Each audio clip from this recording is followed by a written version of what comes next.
And I hope you enjoy yourself today. So with that being said, I'm gonna turn it over to our moderator, Max, and take it away, Max. Cool. Okay, well, thank you. And thanks, Betsy and FannibalFest for having us all.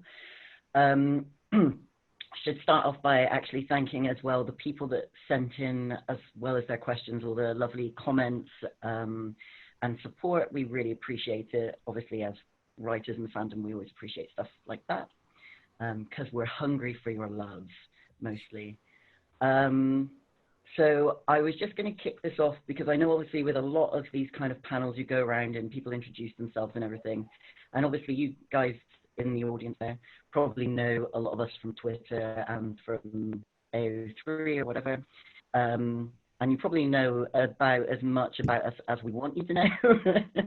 So I thought instead we would take a quick glance into our psyches as writers.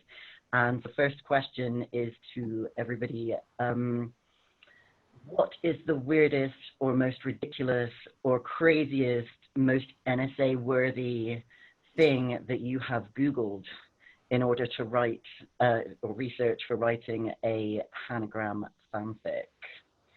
Does anyone want to kick us off with that? I will. Go. I'll go for it. Oh wait, no, you specified Hannigram. Oh, okay. Okay. Right, go with both. Hannigram and something else. I mean, I'm pretty sure it's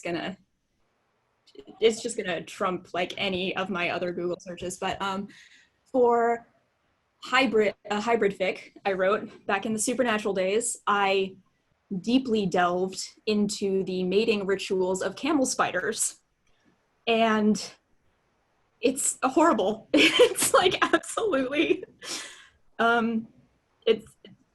Yeah, no, and I don't like to look at spiders, so all of these articles had pictures, so it's just me like just praying to God that I catch the pictures so I don't have to look at these gigantic spiders, and like to figure out how they mated with each other so that I could accurately portray spider mating.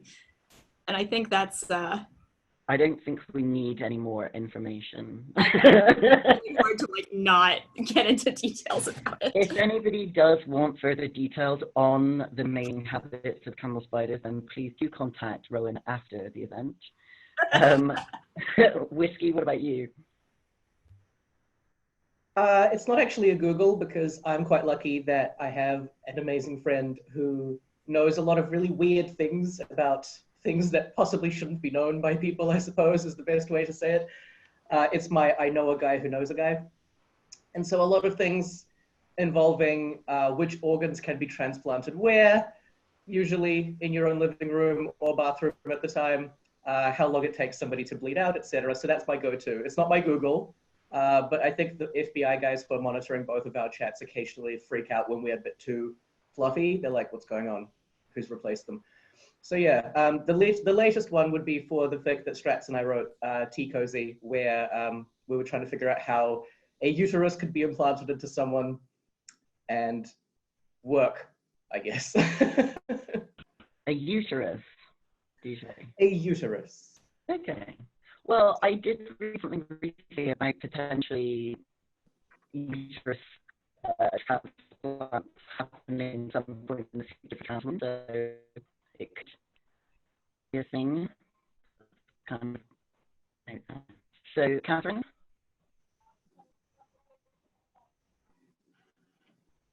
Catherine, can you hear I'm us? sorry, Max. I have some trouble hearing you. But what's for me? What's the weirdest thing you've Googled?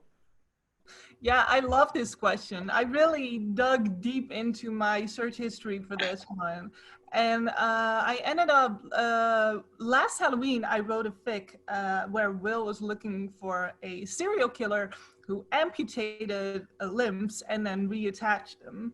And in Google, I found a search that I did for how to amputate arms, reattach them without the person dying. And I thought that was pretty brutal. I mean, if I probably didn't find much with that, but I think I'm probably on a list somewhere now, yeah. And Strats, what about you? So I've done a little bit of research on organ transplants. I've had to look up specific highs, like I was really uncomfortable Googling, how does heroin work? What happens when you do heroin? My favorite though is that I'm actually infecting others, because I once asked my poor husband, I need you to find me a small town in Louisiana, and he came back with, here's a town with a lake and a forest for them to hide the body. So mostly though, I bug Whiskey because I know he knows. So, he knows everything creepy. Yeah. Okay. Well, for the record, mine up until recently was quite tame, but after the Whiskey Will story I wrote, it was like dolphin penises. So, had a lot of visuals on this. Right. So the next question. I think some of you are having problems hearing me because I have really bad connection because I live in the middle of nowhere. So apologies for that. Hopefully you will hear me. So we talked about, actually, when we were first talking about this panel, we were looking at quotes for the show of what to name the panel, and we decided on the words of living things. Personally, it has quite a bit of like, I have a good relationship with that kind of term in kind of thinking about my own relationship to writing. And for me, it's more than a hobby. It is literally a living thing that is within me. So with that in mind, I'm wondering if you guys can kind of speak about your own relationships with writing in fandom or out of fandom, really, just in general. Should we start with you, Strats? Yeah, so I have been writing as long as I have known the sounds the letters make. I learned to read before school, so I started writing at a very young age, and I was actually writing fanfic. Even at the tender age of like 8 years old. I used to joke that I invented Kingdom Hearts and they stole the idea from me because I had this binder of this massive crossover of every show I liked. And I just, I was really weird and I didn't have any friends. So I went online and I learned that lots of other people were writing stories. And for a while, I was absorbing other people's words because I couldn't finish anything. And then I found Hannibal. And about 2 years ago, I sat down to write something and finished something for the first time, and ever since then I just haven't been able to stop. I got a special computer that fit in my purse, and I cannot stop. I need to write. Yeah, I feel that. What about you, Rowan? Oh, sorry. Or somebody not drinking whiskey. It's my own fault. I'm sorry. No, Rowan, you go. What a No, gentleman. never mind, fine. Too bad, you're drinking now. Honestly, I will be drinking at some So point. I English is not my first language, which people apparently don't know. So when I learned English, I was about 6. And one of the things that we had to do in ESOL in primary school was we had to write stories to, practice our language. And so for a while I thought, oh, I started writing at 6 or 7. Wrong. I was telling stories when I was about 2. Mum has a recording on a tape. I'm showing my age, a tape, of me quite literally telling a story that makes no sense for about 45 minutes. And it just keeps going and going. And so I've been doing it forever. And I remember I used to get quite upset if people didn't want to read my work and, fame. And it was actually Mum who pointed out, she said, look, are you writing for people to give you cred? And once I realized, a bit like Strats, that I can't not write, that's when I realized that writing is for me, and that, without words, I'll go insane. Yeah, I get that. Back to you, Rowan, if you're finished drinking. Am I ever finished? I mean, yeah, I'm sure all of us here have similar stories. Like when I was a wee one, I would negotiate with my mom as to like, I won't go to bed until you tell me 7 stories and sing me 3 songs, and you have to make them up and they have to be original. And like, I'll remember if they're not. Apparently I was kind of a pain in the ass. But, you know, so I grew up literally getting new stories every single day. And, you know, reading all of these magical worlds. Like, my parents were very much, you know, Lord of the Rings, Star Wars, like massive epics where you could literally write a million words about this one dude on some planet that someone mentioned one time, and you can make it entertaining. And so, and yeah, I started writing fan fiction very young, reading it even younger. But it's just one of those things that when you're literally raised with it, it is part of your life. You know, the same as, you know, if you're used to always having a cat or whatever, like that's just part of who you are. It's like, congrats, your personality as a writer. So yeah, the words are living things, but like, I also feel alive because of them. Yes. Wonderfully put. How about you, Catherine? Got to follow that. I really liked what Roland said there. If you had a pet in your life, like a dog or a cat, if you grew up with that, you will always miss it if you won't have that anymore. And it's the same with writing. I started writing very young to escape reality. It was always an escape for me, and to make a world that I really would, you know, could place myself in and escape reality. But actually, I wrote until I was like in my 20s. I started a family, and I stopped writing until I became a Fannibal. And I started reading fan fiction. And I was like, you know, I just started itching. And I was like, oh, I saw how welcome people were and how embraced they were. And I wanted to be a part of that. So I got inspired to start writing again. And the Hannibal Fandom really was my inspiration to start writing again. And that is such a huge gift, because it brought so much joy and happiness in my life. And other people are excited about it. And it's just, I'm so grateful for that, really. Yeah. That's really lovely. I mean, I had a similar thing as well. I hadn't written in fandom for about 10 years until I started writing in Hannibal Fandom. And yeah, it's a very encouraging and inspiring fandom to be in. But like I say, not just because of the actual source material, but because of the other fans, which is wonderful. So I've got a question from Lay Down and Sleep on Twitter. Asks, what was your relationship to writing during your formal education? So Catherine, did you want to go first on that one? Yeah, I have a bachelor degree in communication, and I wanted to do that major because I love to write, and there was a lot of writing during my 4 years in college. And I wrote for radio, and I wrote for TV and film scripts, and it was really great. But by the end of it, I realized that it was all group effort, and I didn't do any writing for myself. So I did a lot of writing, and I didn't want to do any writing when I got home. So I got my diploma, and then I became a kindergarten teacher. I did nothing with that diploma. And I started writing fan fiction. I started writing for myself because that's basically what I love doing the most. But I did learn a lot from it, absolutely.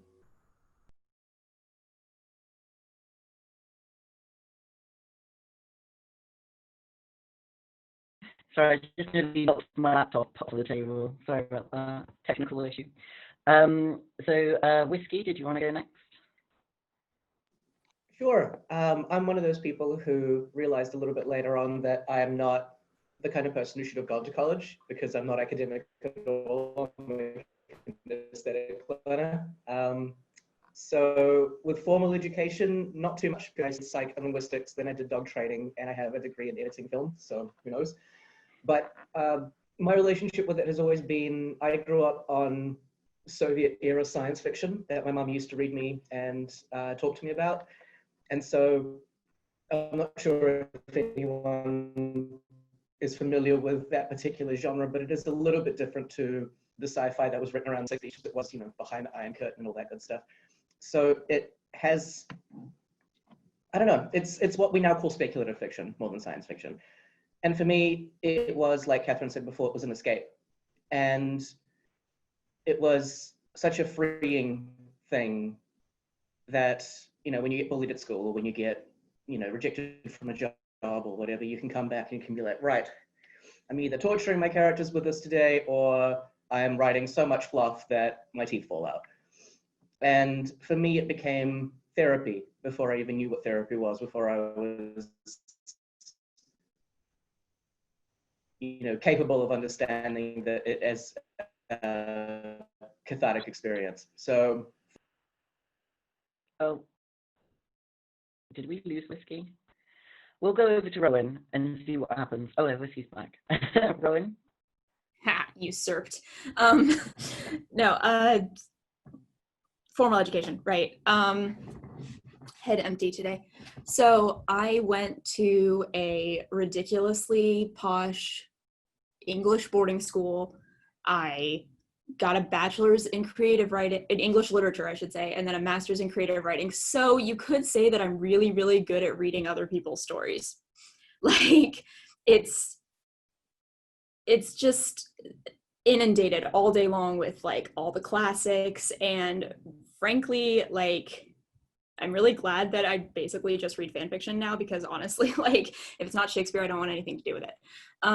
But it's also, I do thank my teachers, because they were also really passionate about literature, and they didn't just make us read things, they made us understand things like formula and pacing and, you know, tone and everything like that, because you can write two very different things with the same prompt, premise, cast of characters, just depending on how you approach it.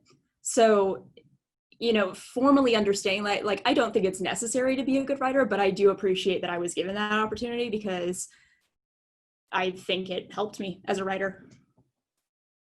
Cool, thank you. What about you, Strats? Formal education in writing at all? Okay, so I really like words, like, in general. So I've studied a lot of languages. I actually majored in Japanese in college. But while I was there, I started minoring in creative writing, and then I was going to switch my major, and it was a whole kerfluffle, and that did not pan out. But my favorite classes were always English classes. I don't really have a head for numbers or a good memory for dates. The ADHD in me will not allow it. So I always did best in writing. I remember in the 8th grade, we had to write a little epilogue to the Cask of Amontillado, which I know I'm mispronouncing, and a room full of children who hated me, because remember, I was weird, all went, "Oh God, that was terrifying." And I don't know, every chance I got, I took some kind of English class. Like, even when I wasn't minoring in creative writing, I was always doing, like, taking extra. I took contemporary novels in high school. I took poetry in college. I eventually switched my major. I'm like the opposite of Whiskey, in that college was the greatest thing in my entire life, and I would go to college forever. I would like to major in going to college. So any chance to take an extra writing class, I always took it. Yeah, I absolutely. Yeah, I think it's really interesting, actually, because a lot of people, I see this a lot of fandom of people kind of being like, oh, do I need to have any kind of formal relationship with writing to be able to write and to be, you know, classed as a writer, and what do you call a writer, and what is a professional or an amateur and stuff. And I think that, you know, when you look at fanfic, it's really, you can see that you've got some amazing, amazing writers there who might never have done any kind of writing, you know, academic or, you know, even beyond school. So it's always good to know that, and just know that everyone can just give it a go. You don't have to kind of have any kind of background in it.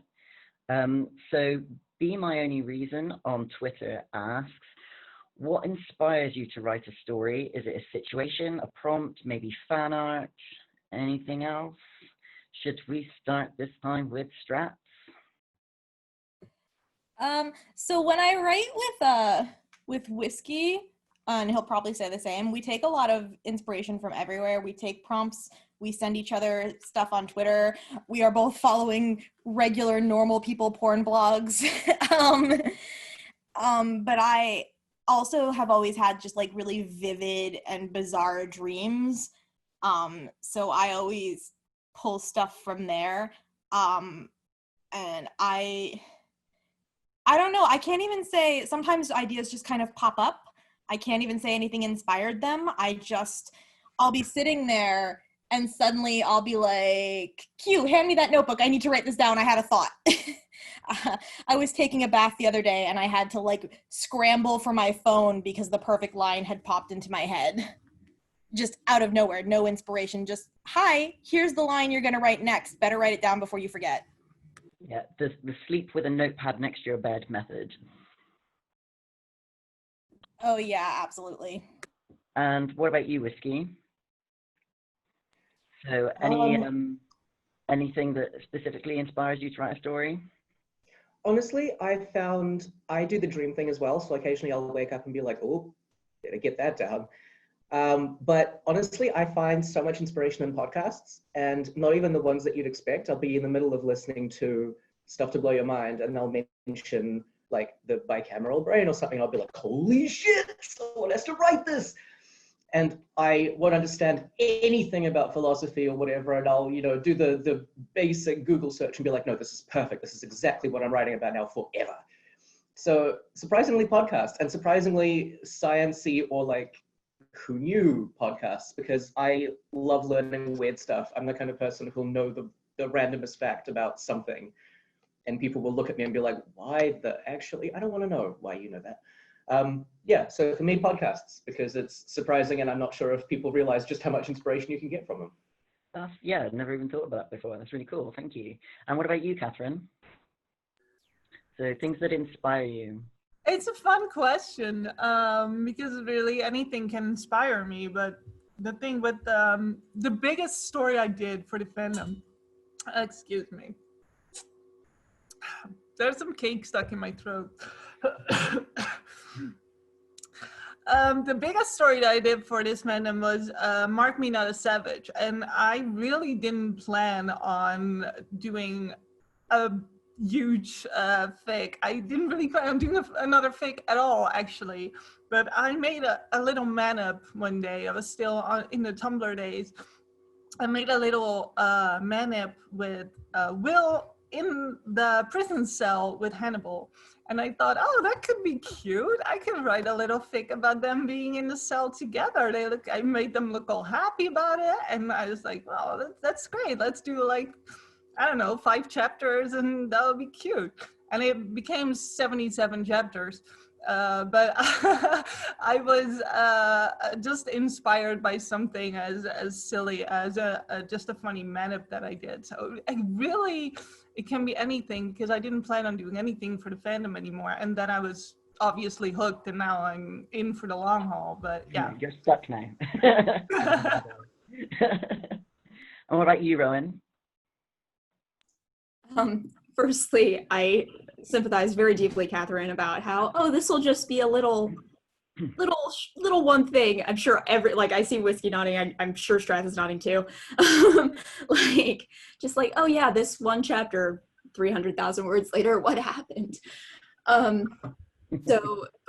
things that inspire me, I mean, honestly, I know this is going to sound very cheesy, but like, sometimes they just show up and start talking. And when I write, I'm really not in control of what they do. I'm really not. Like, I am at best a scribe for whatever they're doing. I don't perceive them as like my own creations. I perceive them as really loud neighbors I'm constantly overhearing like all the time. So, if they show up and they're like, hey, by the way, at some point, like we're living together and we're going to go buy a house in Minnesota. So let's go write about that. I'll be like, okay, let me pack my stuff. Like, let's go. But along those lines, I've definitely gone through periods of like, for a while, a lot of my inspiration was watching really bad horror movies and then letting my ego say, I can write this better with my favorite characters. So let's write that Jennifer's Body AU. Let's write that true fiction AU. Let's write that, like, just why not? I can do it better. And often I can't, but I tried. That's The important thing. I'm sure actually a lot of the time you probably are writing it better. So kind of segues a little bit in terms of what you were saying about the characters just literally telling you the story. Into the next question we've got. This is actually a bit of a run-on one. This is a few questions in one. So bear with me, because it's a very similar question. So Pamela Fletcher asks, which character do you find easiest to slip into when you're writing? And which character rules your muse? And are they a pleasant ruler or a tyrant? But we also have from at 4Round on Twitter, which Hannibal character do you most identify with? Which kind of probably feeds into that. And also from Twitter, we have What's for Dinner asks, do you have a favorite character you like writing about, or a favorite trope? What is your favorite? So I've kind of mushed all those together because of time. But in terms of, so the easiest characters you can write, or the ones you or the ones you identify with the most, and then any favorites in terms of favorite characters to write for, favorite tropes. So let's go with Catherine first. Well, the character that I identify most with from the get-go, the character that I find easiest to write, and you can see this by reading my fanfics, is Will. I always write from Will's point of view. For some reason, his insanity speaks to me. I don't know what it is, but when I tried writing Hannibal, but I always feel like I'm out of my depth.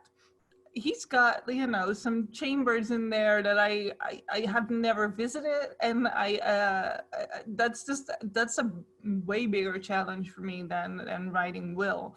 So Will is my favorite character to write, and favorite trope.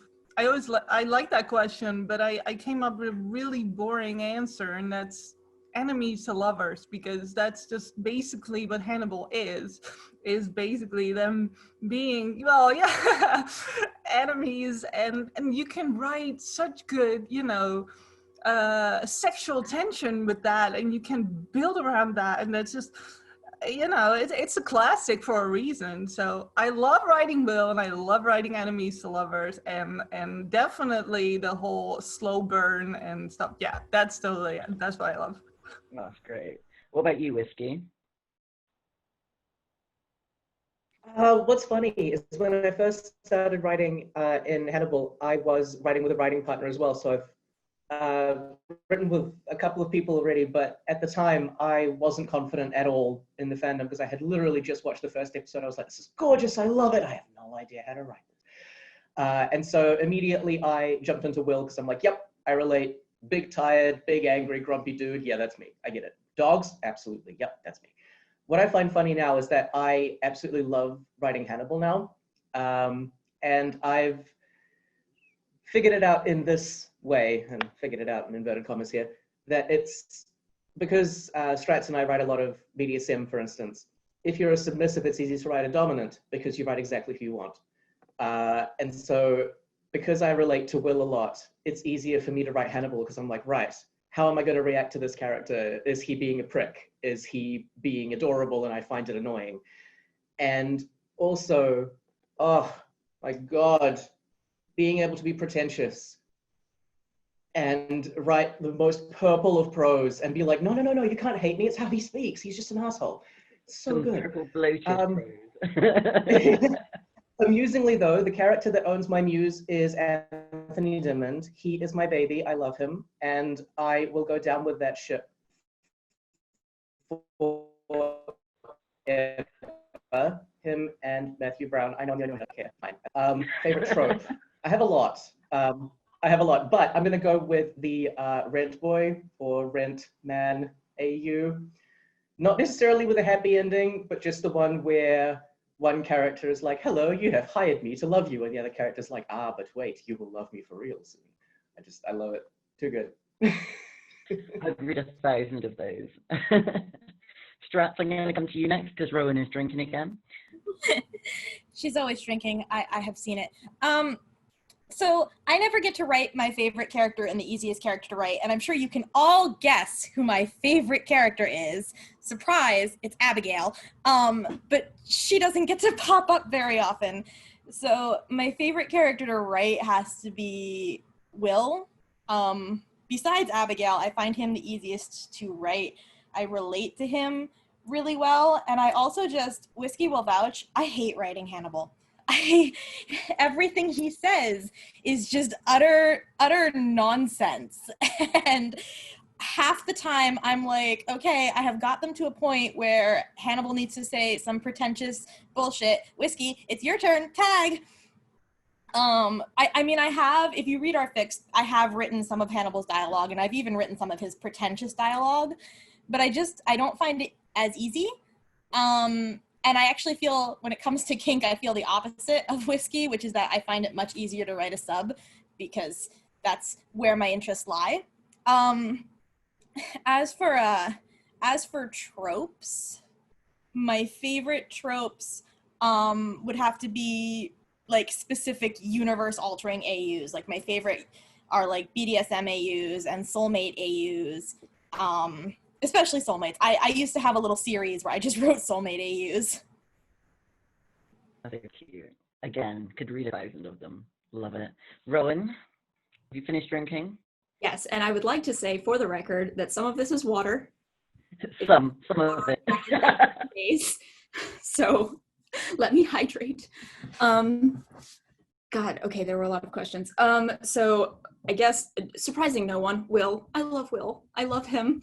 His feral, ridiculous, closeted, pretentious prick owns my life. I love him. I don't personally think that one character is easier to write than the other. I think that one character's point of view suits the story you want to write better than the other. Like, for instance, the one of my reverse bangs recently was Hannibal was like, he's a king returning to his throne and he's moving in secret. Like, if I wrote it from Will's point of view, it would have lacked so much because I would have had to like give away the plot twist, and I would have had to, you know, insert myself into Will's mindset in a way that just wouldn't have made as good of as much of a story as the one I wanted to tell. So I'm going to be that asshole to say I don't find either one of them particularly more difficult to write than the other. I just think that one of them suits better generally. I gotta actually say my favorite thing to write though is like a Randall Francis Will friendship. I love my feral boys so much and I want them to be friends, and I love Randall and he got done so dirty and I'm still mad about it. Can still don't feel. And what was the last part? Favorite tropes. So probably surprising no one, my favorite tropes are like Omegaverse, royalty. Love any excuse for Hannibal and Will to like call each other my lord or whatever. Like, love that shit. And the Will always knew and was just waiting for Hannibal to admit it. I love that trope. Where it's like, yeah, surprise motherfucker, I know you're a cannibal. Like, you're not subtle. You make puns all the time. Chill. You're not as smart as you think you are, Hannibal. You're not as smart as you think you are. I love that for him. Yeah, absolutely. That was really cool. Thanks, guys. So Sam in the chat has mentioned that someone said on Twitter that Hannibal fanfics are next level in quality, and agrees. And do you think it's true? If yes, what would the reasons be? So are Hannibal fics next level compared to other fandoms? I don't know if you guys have, I know Rowan, you've had experience in other fandoms. I don't know about the rest of you. So let's start with you, Rowan. All right, cool. Thanks for putting me super on the spot. On the spot, just tell us how bad are supernatural fics. And I don't want to disparage other fandoms, obviously. Like, I don't want to down talk anyone's passions. There are still people who are in fandoms I'm no longer in that are churning out amazing stuff. And I think because there's so much, so densely packed, we did not get the chance to go on for 12 seasons and have 24-hour episodes in a year. We didn't have the chance to be like, okay, but let's like a day in the life of Freddie Lounds. Like, let's actually look at that. We didn't have a chance to be like, oh, maybe we won't just go 0 to 70 and have someone gutted in a kitchen, like with absolutely no warning. So it's like, so because it's basically the same theory as like, you know, all of that pressure and compression created the Big Bang. Like there's just so much packed into so little that the possibilities are literally just endless. And the subject matter itself is, you know, very like pretentious, highbrow, artistic bullshit, essentially. Like, let's be real. So, you know, half the actors didn't know what they were saying, which means we don't have to know what they're saying. We just have to make them say stuff. And we can just go forever. And it's great. And endlessly into the unknown. Like, and that's what drew me to Hannibal, honestly. And that's probably what's going to keep me here for a really long time. Yeah, I agree with a lot of that, actually. I think there's a few other fandoms that I read but don't necessarily write for. And I think a lot of it comes down to the context of, you know, the show itself and how long it's run and things like that. Because, like, I read a lot of Star Trek D9 stuff. And, yeah, it's just completely different kettle of fish. What about you, Whiskey? I mean, the first fandom that I read for was Supernatural. And I remember... what's funny is that the people I remember reading, I don't even know if they're in fandom anymore because this was, you know, way back in 2005. And I remember reading it and thinking, holy shit, these people are incredible. They are writing better than published authors. I've never read anything like it. And I still stick by that. I remember the fics that completely changed my life. And a lot of them I still think back on and I'm like, yep, that's it. That was my formative fanfic experience. I think the reason that in this fandom, I've also written for Inception, and Inception is 8+. I wish that fandom was still alive and active as this one is, because holy shit. But with the Fannibals, I think we're quite lucky in that we have a lot of dark matter to work with, and I'm one of those people who completely believes that you should explore your own mind through the darker stuff. And I think because we have that chance with Hannibal, with the murder and weird manipulation and all the creepy stuff that happens, we get to put ourselves into that mindset and explore the darker stuff. And because of that, a lot more comes out from the writer. You put a lot of yourself in there that maybe you were scared to put into another fic, or maybe you're scared to put into published work because, you know, no one will accept this story if it's an original work, blah, blah, blah. And I think because of that, a lot of people's really deep emotions, a lot of their actual, you know, blood, sweat, and tears comes out, and that comes out and comes across. And I think because of that, that also defines quality a bit. Like Rowan said, not at all saying, oh, other fandoms suck because they don't do that, but more because I think we have that freedom. We literally have a show about killers, and we can just be like, oh, so we can just write about killing? Sweet as, let's do that. So that's already a foundation we've got to work on, and the rest we can add in. And yeah, I think it's because of the dark stuff and because we find a way to explore that in a safe environment and have this whole fandom jump in and be like, holy shit, I never thought of that. That's amazing. Yes, you're right, blah, blah, blah. So, yeah. Cool, thank you. What about you, Catherine? What are your thoughts on that? Well, you know, let's beep our horns here, beep, beep. This is a really, this is a fandom, but really a certain kind of people, because Hannibal is a very intelligent show, a very different kind of show that attracts a certain people. And the first time I started reading fan fiction, I was really amazed, because I've been in a couple of fandoms. I was really amazed by the quality, and by the quality of the fan fiction, but also the quality of the art, the quality of the conversation. And it really is a certain group of people that comes together. I think that the level, you know, the quality of the art created for this show is very high, because the show itself is very high in quality. So I think that matches well and it attracts a certain audience. And it's what attracted me. So beep beep. And what about you, Strat? So I think there's a couple of reasons behind it. I've been in fandom for 17 years, which means that yes, I started reading fic at 10. So I've been in a lot of fandoms. I cut my teeth in Naruto, Harry Potter, and Glee fandoms. all of which are known for their drama and known for their bad fic. And I think a lot of it has to do with scale. We're a much smaller fandom to begin with, so it's going to be a much smaller scale. Like if you have something like Harry Potter, you're going to have a lot of good fic, but you're also going to have just a lot of garbage. But it also, I mean, all fic is good fic. I just want to clarify that. But like, there's going to be a bigger range. But I think also that those fandoms tend to be made for a wider audience. You're going to have a lot more younger fans.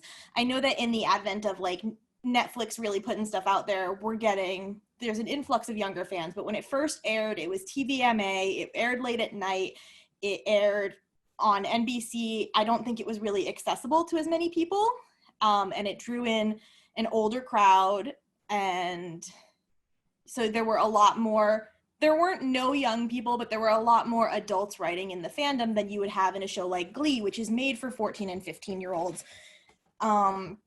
So a lot of us have already been through, our English classes, and we know our basics.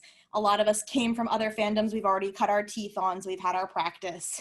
And I agree with what everyone else said, which is that just it's a lot more serious subject matter. So a lot of us are taking the fic a lot more seriously than you might in a more casual fandom, which is not a bad thing, but it means we get a lot less of the silly stuff, which is, again, not a bad thing, but scale.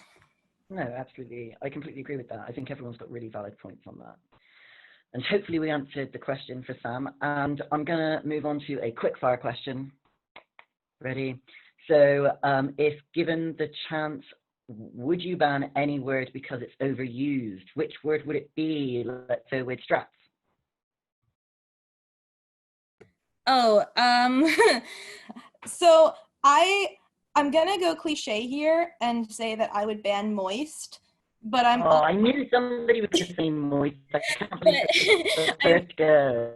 But I'm also gonna quick say these are not overused per se, but they're used too much for me. I'm begging you all to please stop using rectum and sphincter in your sex scenes. Please, I am begging you. No rectum, no sphincter, please. Okay. Catherine, what about? Oh, actually, are you okay to answer that, Catherine? Yeah. I thought about this for a while. Maybe it helps that I'm not a native speaker.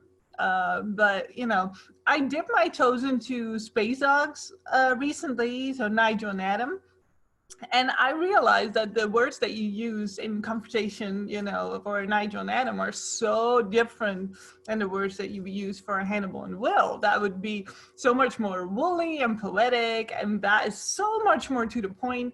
So if I would ban an English word, I would regret it one day because I would find a character that needs that word. So I can't do that. If it's about the Dutch language, there's like a million words I would love to ban, but because English is not my native language, no, and I need moist. I'm sorry, Stud, but moist is absolutely so necessary for certain things. So no, I'm not banning any words, no. Let's go over to Whiskey and his moist cake. You need the word moist for cake, because moist cake is fantastic. All right, I'm actually going to go jump on the bandwagon with Catherine here. And because I speak Russian as my native language, I don't find it sexy at all. So whenever I read it in fic, it's usually written right. And I'm always so excited when people even reach out and say, hey, how do you say this? Because yes, culture and sharing. But for me, it's so not sexy. And I think even, was it Maz who mentioned that Danish is the least sexy language to dirty talk someone in? Because it sounds like someone is like coughing up phlegm. That's what Russian is like for me.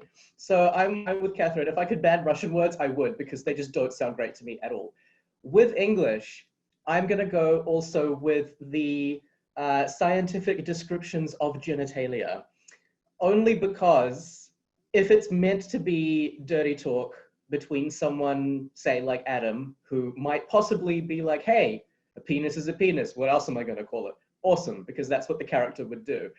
But if you're in the middle of a really sort of like raunchy scene and you've been using all these words and suddenly someone is just like, touch my penis, please. I just lose it. I can't. It's just, So I would just say I wouldn't remove any words, but I would adjust where they're used, specifically for clinical descriptions of the genital region. Just to clarify, are you saying that I should stop asking people to touch my penis?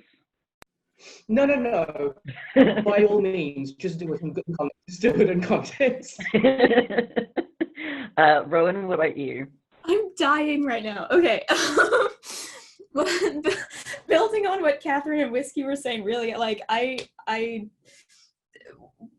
every word is going to have its place. So yes, while I also don't tend to favor clinical descriptions of genitals, and I don't think I say moist that often, I'm sure there's going to be a situation where it's appropriate, you know, like if I'm writing space dogs, or if there's an actual like medical exam going on and it's like, oh hey, I'm going to insert a finger into your anus, like that's what they say. I think, I don't know, I've never had it done to me.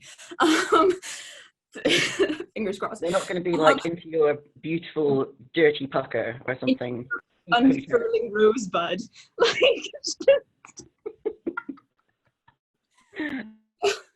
so I will say, back from the supernatural fandom, that I'm actually like looking at chat. Orbs was definitely used a lot. Like cerulean orbs was used a lot, but I think I probably used it too when I was a baby fic writer. Like we're all learning, and my proofreading process is literally just reading the same stuff. I don't edit, I just proofread to make sure that I didn't use the same word twice and that there's not a better word to suit what I used. So like, yeah, I wouldn't ban a word, but like maybe I would question, like, did you really mean moist? Like, did you really want to make this decision? I usually do mean moist when I say moist. I'm gonna butt in on this one as well, actually, and say not so much a word and not so much banning, but one thing that we see a lot in stories with same-sex lovers is using other words to avoid using pronouns. So, and I think that sometimes I can see why people do it, and I think that sometimes there is a need to do it, but sometimes when you're reading a story, you look at it and you're just kind of like, well, I understand that you say he did this and then he did that. There's a way of phrasing it where you do understand that those are the two different he's. You don't have to say he did this too, and then usually it's often followed by a descriptor, and sometimes the descriptors are really throw you out of the fic, you know, like the younger, something like that, or the older. And especially when there's not that much of an age difference between them, that can be very like, you know, it takes you out of what you're doing. Whiskey, why are you waving? I put my hand up to ask a question. Sorry, it's actually, I'm going to jump on it because I completely agree, but it's also something I've noticed. A lot of publishers, even for short stories, they absolutely freaking hate it. And I think that's where some people get it. Because I remember I submitted a short story and I went with, you know, my usual go-to. He said this, he did that, blah, blah, blah. Or, you know, I'll use a name and then I don't use a name for a couple of paragraphs. And they were like, no, no, no, you have to define who this is. You have to explain who that was. And I'm like, really? Are you kidding? And it became so stilted, and I think some people do it, but I completely agree. Sometimes you can just say he did, she did, blah, blah, blah. It makes sense. It's fine. You're good. Over to you, Rowan. I'm with Whiskey on this because I'm actually like, if people follow me on Twitter, they see me complaining about this one client who keeps making me handhold the reader, and literally so many times he's like, who said this? And I'm like, it's clearly like, who, the guy who just got his car exploded would ask what the hell happened. Like, I feel like I don't need to describe this to you. Anyway, yes. That is me. Well, that's going to seamlessly segue us into some chat about processes and things like that, because I know you got together a little bit ahead of this in the last week or so. I'm talking a bit about ourselves, about processes and sort of hints and tips, and we talked about things like burning out and putting pressure on ourselves and the pace people write at, and whether it's best to plan a fic or go by the seat of your pants and things like that. So the next questions are kind of sort of directed towards that, and so kind of keeping that in mind. The first one I'm going to go to is actually one that came up in the chat earlier, another one from Sam, who is very, oh, I think it's gone now. I was just going to ask, I think we did answer it a little bit. We did touch on it a little bit earlier, but in terms of going a bit more in depth with Catherine especially, but maybe even Whiskey can talk to this as well, about writing in a language that is not your native language, and how you go about doing that really, and if you have a preference as well, because obviously readership is mostly in English, but if the readership were equal, would you prefer to write in your native language? So Catherine. No, not at all. No, no. The Dutch language is not very poetic. I don't know how familiar you guys are with the Dutch language, but it's quite straightforward, really. I would not love to write in Dutch, or else I would have. No, I love the English language so much more, and I can express myself so much more in the English language. And but you know, when I've learned English from basically watching Buffy the Vampire Slayer without subtitles. That's how I learned everything I know. And you know, in school, you know, it's you learn a little bit of this and that, but you really learn by actually being interested in shows and fandoms. And the first fanfic that I wrote for the Buffy fandom was, you know, the first review I got was like, your English is not very good. So it was really a process for me to basically, you know, I really had to get in that whole process. When I was 16, I couldn't write what I write today. And I also loved the Source, that website that really, really helped me a lot with finding new words and then expanding my horizon. But yeah, the English language is so much more poetic for me, and especially for the Hannibal fandom. Like, if you write that in Dutch, oh God, Hannibal would not approve. No. And what about you, Whiskey? I know you spoke a little bit earlier with English being a second language for you, but obviously you were a lot younger when you started to read and write in English. So how is that experience for you in that regard? Honestly, it's funny because my mum is an interpreter and a translator. So sometimes if I write a short story that she calls, is it the gay one? And I'm like, no, it's not gay. She's like, great, give it to me. She'll translate it. And then when she reads it back, I sort of sit back and like, holy shit, who wrote that? That's beautiful. Oh wait, it's me. Because Russian, for me, I speak it, I understand it. I grew up speaking it at home, but it feels a bit more foreign to me than English does, because, you know, from age 6 to 30, that's the language I've been primarily using. I think in English, that's the first go-to for me. And so with Russian, I've never written in it. So I can't actually say whether or not what I personally would write would, you know, work out well. I do like reading in Russian, but I've never read fic because, again, I find it's mini TMI time. Anytime there is a video in porn where they speak Russian, I am out because I just can't do it. For me, it's the most wooden thing. I think Catherine will agree. It's literally like someone staring at you and going, I find you so sexy, this is great. And I just can't, I cannot, it just throws me out. To say whether or not English is more descriptive or whether it has better words for these things, I can't say, because I know that sometimes I'll have a thought and be like, oh my God, Russian has the perfect word for this and you can't translate it. But yeah, no, I'm gonna go with Catherine on this one, that I prefer English, because it is the language that I work in and think in. But it's also the language that I find romantic. It's the language that I have read most of the things that, you know, inspire me and broke my heart and healed it again. So for me, that's the association I have with it, whereas with Russian, it's not as much. Thank you. That sort of segues us into a question that just popped up in the Q&A from Kristen Lee. Thoughts and feelings of writing other languages in dialogue of your characters. So obviously with Hannibal being Lithuanian were always butchering that poor language. So what are your guys' thoughts and feelings on using in fic? We'll go with Catherine first, just because it'd be interesting to... I'm sorry, Max, I didn't quite get the question.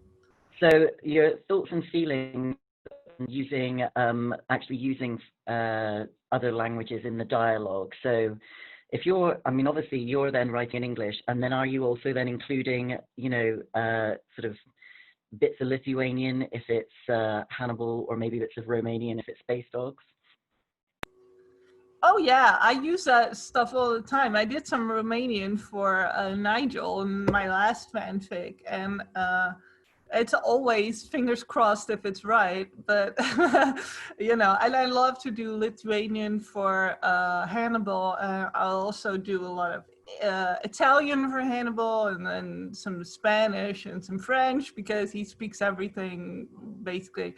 So you know, I do love to put that into the stories, and I always forget to leave a translation at the end, so people have to do that themselves.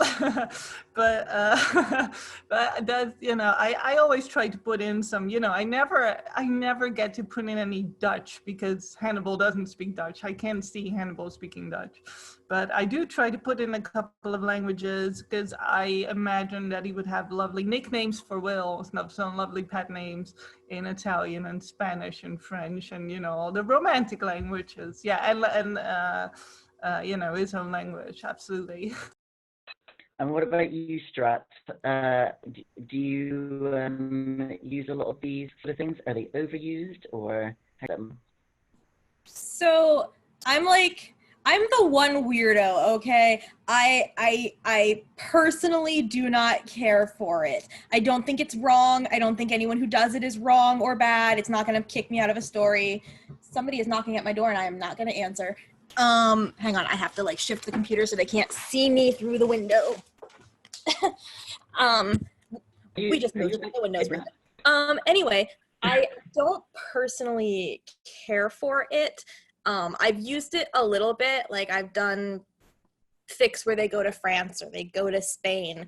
I've written fics where I'm like, whiskey, I need some Russian, please send me some Russian. But I personally do not use it. And now I'm gonna mute and go see who's at my door, I'm sorry. That's fine, hopefully not getting kidnapped. Whiskey, what about you? It's funny, I'm actually a bit of the mind with Strats on this one, not because I think it's wrong or weird, but because for me, as a bilingual person, it throws me out a little bit. I think everyone's seen the meme going around about the difference between how people write bilingual speakers and how bilingual speakers actually think and or communicate. And I think that throws me a little bit. Again, not to say it's wrong or weird, it's just not something I do. Usually if it's a character speaking in another language, I'll put it in italics and just say, you know, he said in Italian or he said in Spanish. First of all, so it doesn't throw people out. And second, because I don't speak those languages. And so I genuinely have no idea how mechanical it's going to sound or how natural it's going to be if someone who speaks the language reads it. And like Strat said, yes, sometimes, you know, she'll message me and be like, holy shit, how do you say this in Russian? And I love that. I love it. So I love when people reach out and ask. I love when people, you know, reach out and say, hey, this title that you took from my language doesn't actually read that well. Can you rewrite it? Perfect. Thank you. Please teach me. But I find it a bit unnatural for me. So yeah, I'm of the mind of if they speak another language, I'll usually put it in italics and just say spoke in whatever language. Or, like Catherine said, if there is a really sweet nickname or something that, you know, Hannibal or Will call each other, then I'll use it and then just explain what it is. Cool, that's really cool. What about you, Rowan? Yeah, actually just building straight off of that, I've definitely, you know, fallen prey to the occasional like nickname in a different language. I think it's cute, but I also have been called nicknames in other languages my entire life, so that's something that I'm comfortable with. But like, I don't speak any of the languages Hannibal speaks well enough to know how to conjugate, what the slang is, if he would actually, you know, use the formal you as opposed to the, like, I don't know. So, and especially with my Gladiator fic, you know, a big part of it was that Will and Hannibal did not speak Will's language. So when Will would say things and it was Hannibal's point of view, again, one of those situations where if it was Will's point of view, it would have been much less of the story wouldn't have flowed as well. Like, so it'd be like, oh, Will said in his language, or he said something, but he only caught one word, or, you know, so it's just not that difficult to get around. And I've been trying to do that more as opposed to just slapping something into Google Translate, because I know that is not going to be accurate. And if it is technically true, it's not going to sound natural. So and you know, it's just one of those, I feel like it's just a respect thing, honestly, at this point. Like, why would I try and shove someone else's language like into this story when I don't have to? Just be like, yeah, they both happen to speak French. So when Hannibal says, I love you to the moon and back, or whatever the fuck he's saying, Will's like, I understand what you're saying. And I understand that you're saying it in French. Cool. Like, Nicely put. Yeah, I agree with that. So we're going to move on to some more questions about the process and just kind of our feelings on writing and everything. And the next one I've got is, do you ever feel shy to allow people to know the real you, knowing you write what you write? So I think what they're asking is, do people in your real life know what you write? And how do you feel about that? Do they know? Do you want them to know? Don't you want them to know? Is it a big... Do you want to answer that one, Rowan? Oh, you're on mute.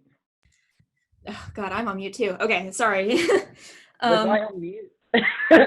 You cut off a little bit, and I didn't know if you assumed, like, if you had seen my hand or whatever. Anyway. Technology is a wonderful thing. I've said this before, and I'll say it again. The only problem my parents, family, friends, whatever, have ever had with the stuff I've written is that I've done it for free. That's the only complaint my dad has ever given me.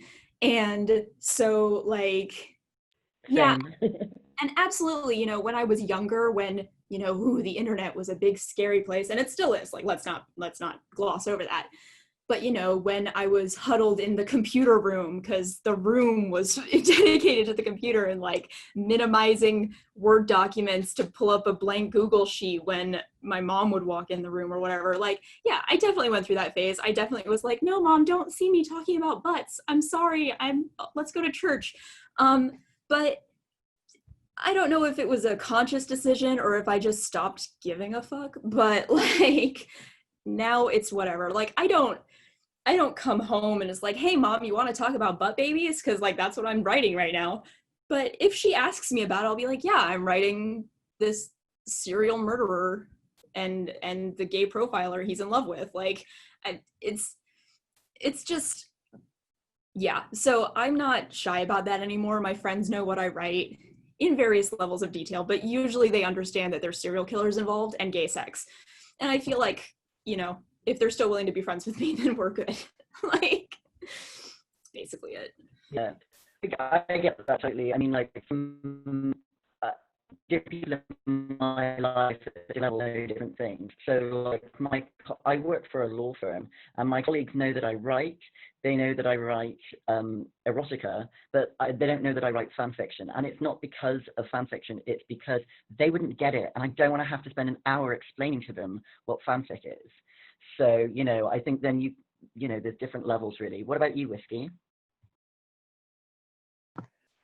Well, I have been published in erotic journals and things before, so a lot of people who might not know that I do fan fiction definitely know that that's the genre that I primarily write in for publication. But at the same time, my mum's a bit like Rowan's, I guess. She's always like, oh, you put so much effort into this, and I'm really sorry, you know, someone didn't like it, or you got a bad comment, and she'll claim that she, you know, oh, you know, I don't like that gay stuff, blah, blah, blah. But every time she'll be like, so how's your Patreon going? How's that story? I know you were working really hard on that. Are you guys okay?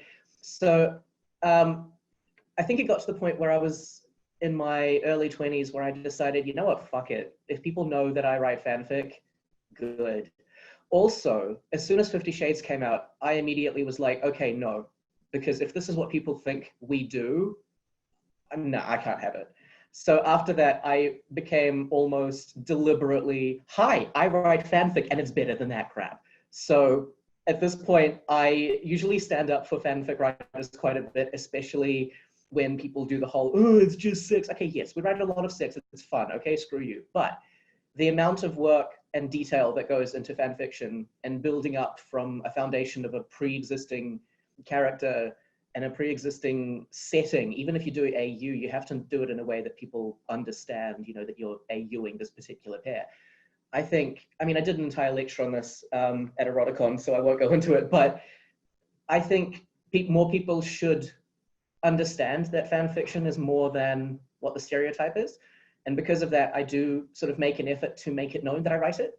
Not even in your face, like, I did this, but hey, what do you write? I write fan fiction. Oh, haha. Okay, well, you want to talk about it? Because I can. So that's sort of where I'm at. But with erotica, yeah, the first little while, I mean, I remember the time when I wrote the word nipple and giggled because I couldn't see it on the screen. So. Great. What about you, Straps? Okay, so I love this question.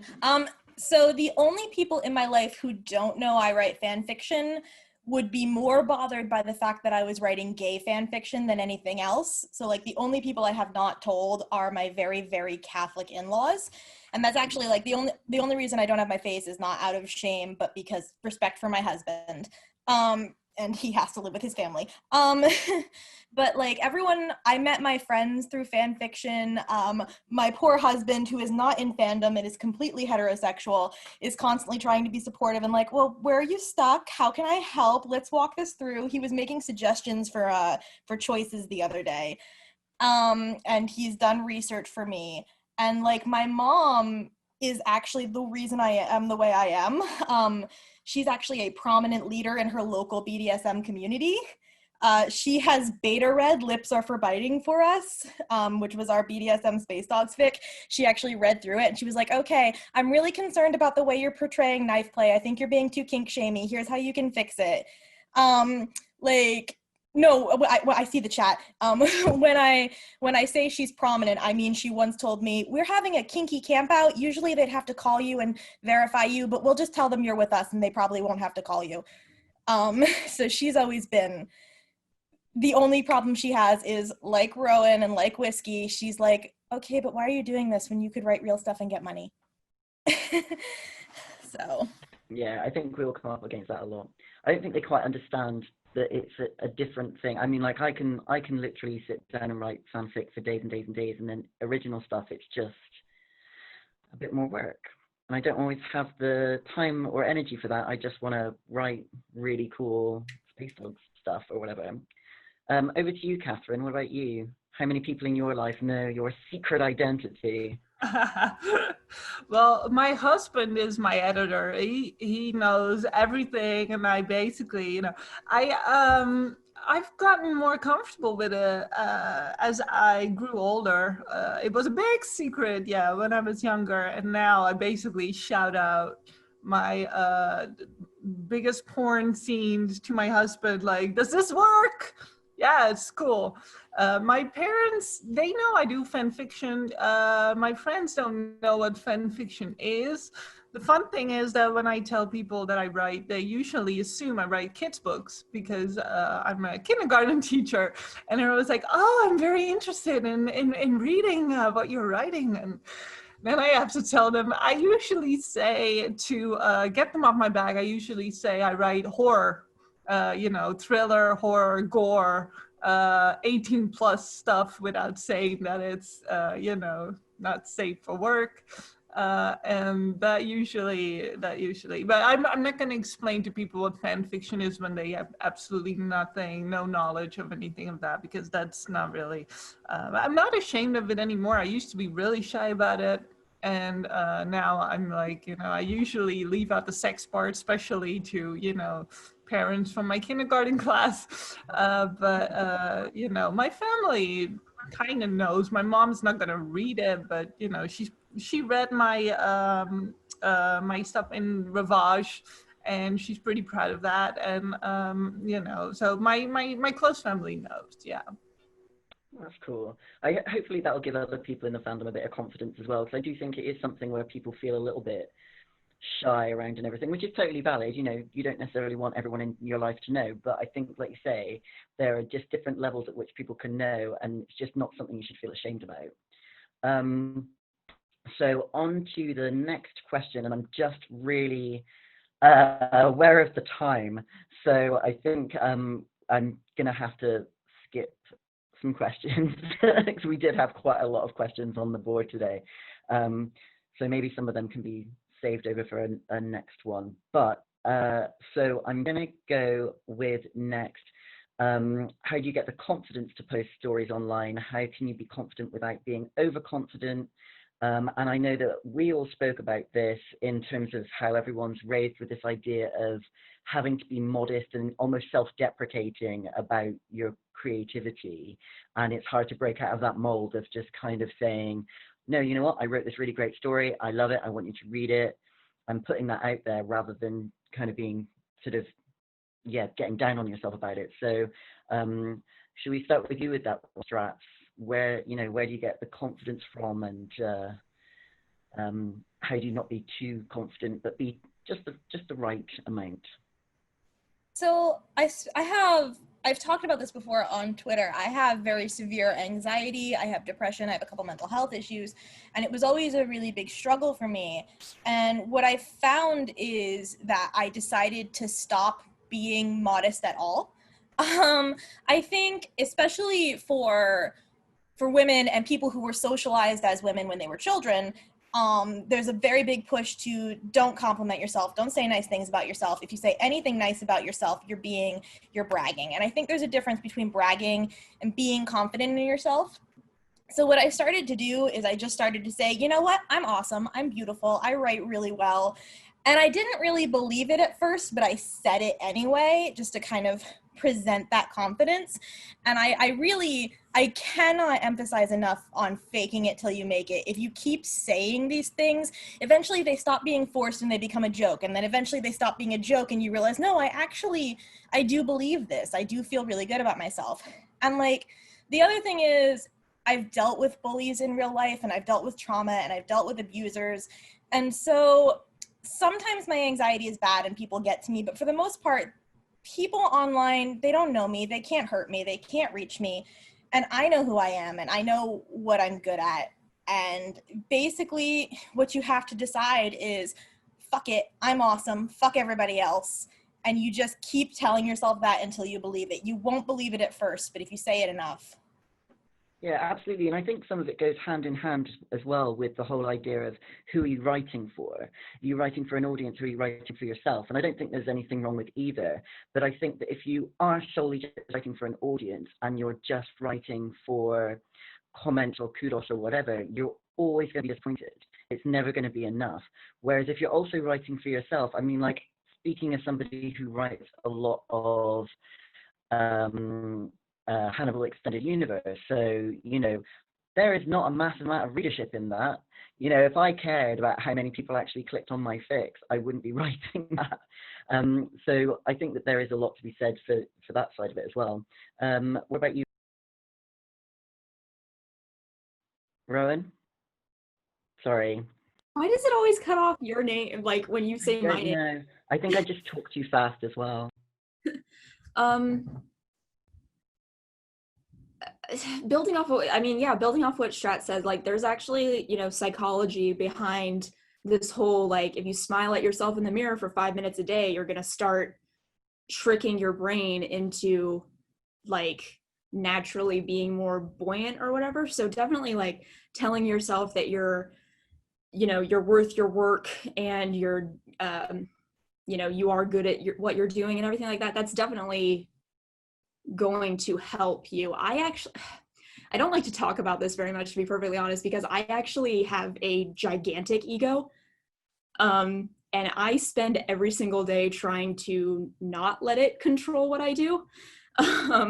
My hubris is huge, and I actually am the opposite. I'm just being like, chill. But it's not in the same way that like, oh my God, my fic didn't get this much attention or whatever else. I'm just like, I guess the way my brain is wired is just like, yeah, I know I'm hot shit.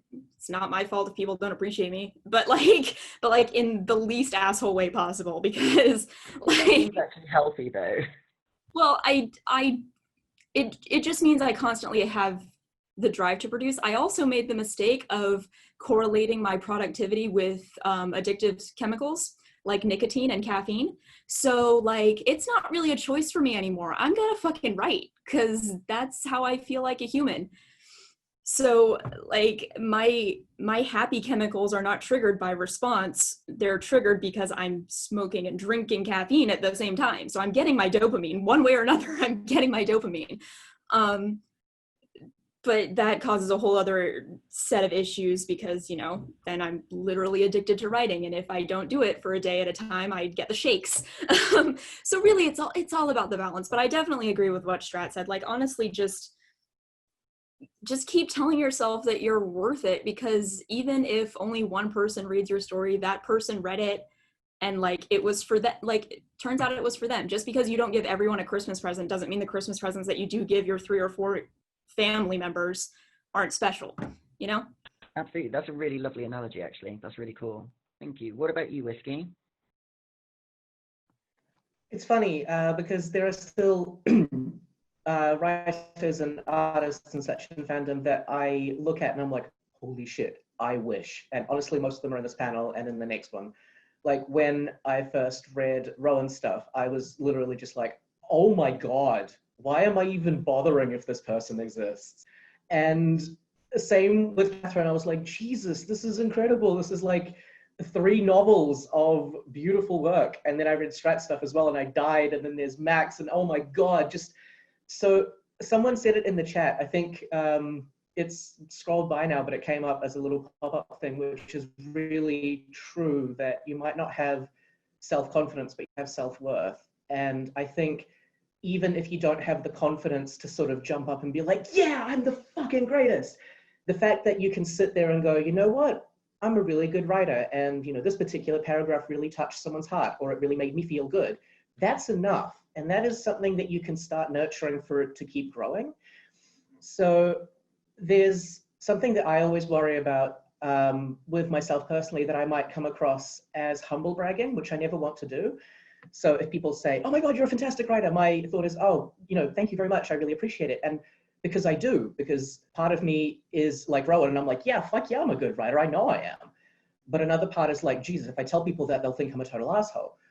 So I guess one thing is that even, I guess what I want to say to people who maybe are just starting or might not be getting the kudos and comments that they would like to be, is that it's really hard to get out of the mindset of, shit, that person has more kudos than I do, that means they're a better writer. It doesn't. It means they've just appealed to a different category of people. Maybe someone got a different mood when they were reading that fic, and for them it's, you know, the best thing ever. Maybe you've read a fic that's considered, you know, like the epitome of the Hannibal fandom, and you didn't like it that much. That's okay, because whatever you like matters. Because even if you read a fic that has 2 comments on it, but for you it changed your life, that's a fic that changed your life. And you should tell that writer or an artist if they've made a piece of work. Because trust me, it sounds really shitty coming from someone who has the comments and the kudos and the people knowing my work. But even someone reaching out and saying, wow, you know, this made me tear up, is really powerful, especially for people starting out, or especially for fics that might not have the views and the comments. Because just being told that someone's looking at your work, that someone is enjoying it, when, you know, it's not always shouted out in fandom and people aren't always, you know, oh my God, you have to read this person, you have to read that person. It still matters. So grow the self-confidence from the self-worth, because you have so much of it. Yeah. But you also don't have to be loud about it. Exactly. And I think, you know, especially with newer writers in the fandom, because like one of the other questions that we had, I'll come to you in a second, Catherine, but one of the other questions we had was about, you know, obviously we've got a more people coming in at the moment because of Hannibal streaming on Netflix. And, you know, where do newer writers start and everything? And I think that it can be daunting. You know, we've been around for a while, so you look at these other stories and you're like, oh my God, it's got these many hits, it's got this much kudos. But that story was published 4 years ago. So you know, I think it is about the context, or that writer, it might be a new story, but that writer has been posting every 2 weeks for the last years. So they have people that are going to always read them. So I'll just come over to you then, Catherine, on, completely forgotten what question we were on. I just scrolled on the page and I've lost it. Yeah, in regards to confidence and Yeah, well, you know, going after whiskey, that was awesome. I mean, I come from a country where we have a saying that's really big, where we say, "Be normal." That's crazy enough. So really the whole mentality that we have here is, please don't toot your own horn, and just be normal. Don't brag. Don't say you're talented. Well, I think that we as writers and as creators, we are our own worst critics already. We're very critical of our own work. And if you're your worst critic and you look at your work and you see something worth developing, then, you know, that says a lot. You have to believe in your work to be able to actually make something or be willing to invest in it. So you have to be your biggest fan as well. You know, you're your worst critic and your biggest fan. If you can't do that, then you can't really, you know, you are going to compare yourself to other people, and that's the biggest, for me, that's very demotivating. So you have to find something that keeps you proud in what you're doing. And it's not at all a bad thing to be proud of what you're doing. And that's kind of a thing that society teaches us. But I think we can all be very proud of what we're doing, and everybody's very supportive of us. So, you know, be your worst critic, but please be your biggest fan as well. I think that is really, really beautifully put. We're going to have to start wrapping up. And I think we got halfway through the questions that were sent in to us, because we had to, maybe over half, and we only got to, I know that we only got to a couple of the ones in the actual chat, so I'm sorry about that. So they've been putting info in the chat, but you'll see that there is going to be another talk coming up with FannibalFest, another writers panel that will have a different set of panelists and hosts. And I believe it's on the 22nd of August. Yes, okay, great. So look out for more information about that. They'll be putting it up on Twitter. And I'm really sorry if we didn't get to your questions. There was a lot, and there were some really fantastic questions. So what I'm going to do is just leave some with you all to mull over, and, you know, feel free to tweet us for our thoughts on these. But for example, writing Mary Sue / self-insert, yes or no? I'm a hard yes on that, but feel free to message me about it. And how do we feel about writing sex correctly?